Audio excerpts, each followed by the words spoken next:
పవన్ కళ్యాణ్ ఎలా అయితే ఒద్దికగా ఉంటున్నాడో, మా తమ్ముడు లోకేష్, మా పెదనాన్నగారు చంద్రబాబు గారని ఎంత విధేయతతో ఉంటున్నాడో, అదే విధేయత చిరంజీవి నుంచి ఎక్స్పెక్ట్ చేస్తున్నారు. ప్రతి కార్యకర్త నుండి ఎక్స్పెక్ట్ చేస్తున్నారు వీళ్ళు.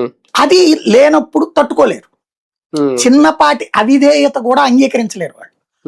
అది అవిధేయత కింద చూస్తున్నారు. పవన్ కళ్యాణ్ అట్లా చివరికి మిట్టల్ మీటింగ్ లో కూడా మా బాబు గారు దేవుడు అని చెప్తున్నప్పుడు ఈయన బాబు గారు కొంచెం వెనకబడ్డారంటే ఎట్లాగా? బాబు గారు అద్భుతమైన వ్యక్తి.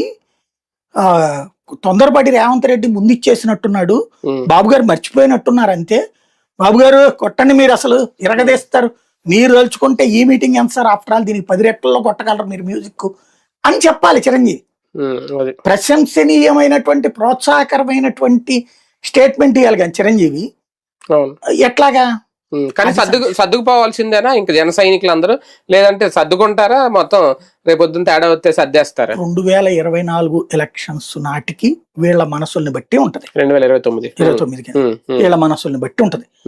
ఈయన ఇప్పటికైతే ఒక అసంతృప్తి ఉంది, మా పవన్ కళ్యాణ్ సీఎం కావాలంటే వీళ్ళతోనే సాధ్యమనే నమ్మకంతో ఉన్నారు. అంటే ఈ అసంతృప్తి పవన్ కళ్యాణ్ గారికి తెలియదా? తెలిసి సైలెంట్ గా ఉంటుంది? తెలుసు. కాకపోతే ఏంటంటే ఆయన చాలా స్ట్రాటజిక్ గా ఉన్నాడు.